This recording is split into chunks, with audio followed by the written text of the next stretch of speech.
सितंबर 12 हमारे प्रतिदिन की रोटी मिनिस्ट्रीज की ओर से आप सभी को नमस्कार। आज के हमारे संदेश का शीर्षक है चुपचाप रहना, किम्या लोडर की ओर से। पवित्र शास्त्र का भाग भजन संहिता 37:5 से लेके 7 तक। अपने मार्ग की चिंता यहोवा पर छोड़ दे और उस पर भरोसा रख, वही पूरा करेगा। वो तेरा धर्म ज्योति के समान और तेरा न्याय दोपहर के उजियाले के समान प्रकट करेगा। यहोवा के सामने चुपचाप रह और धीरज से उसकी प्रतीक्षा कर।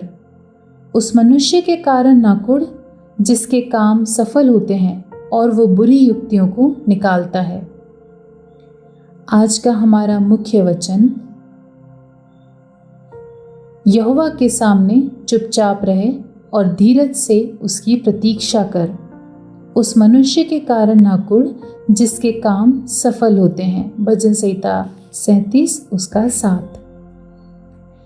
जब मैं उस कमरे में शांति से बैठ गया तो मेरा शरीर पानी के ऊपर आराम से तैरने लगा और कमरे में अंधेरा हो गया और चल रहा हल्का हल्का संगीत शांत हो गया।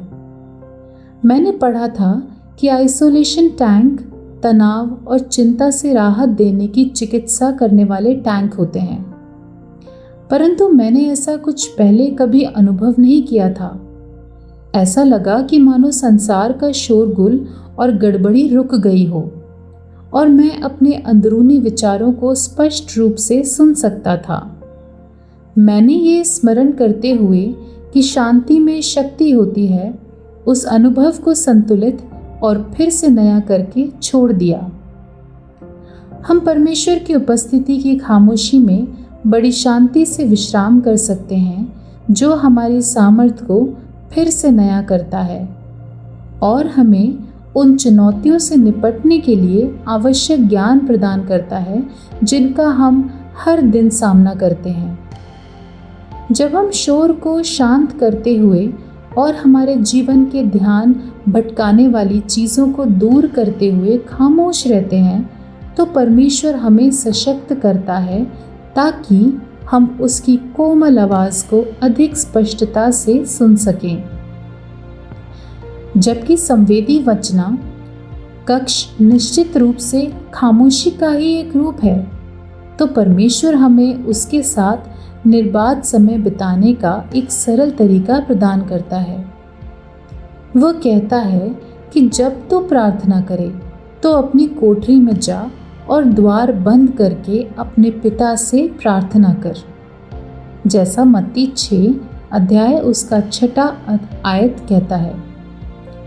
जब हम परमेश्वर की शानदार उपस्थिति की खामोशी में जीवन की चुनौतियों का उत्तर खोजते हैं, तो वो हमारे कदमों का मार्गदर्शन करेगा और उसकी धार्मिकता को हमारे माध्यम से चमकाएगा। ऐसी कौन सी चीज़ें हैं जो आपका समय बर्बाद करती हैं? आप परमेश्वर के साथ और अधिक शांत समय बिताने के लिए क्या कर सकते हैं? प्रिय पिता, मैं जानता हूँ कि मैं जीवन की तेज़ गति में फंस गया हूँ। मुझे शांत रहने में मदद करें। मैं जो कुछ भी करता हूँ उसमें आपके लिए जगह बना सकूं। आमीन।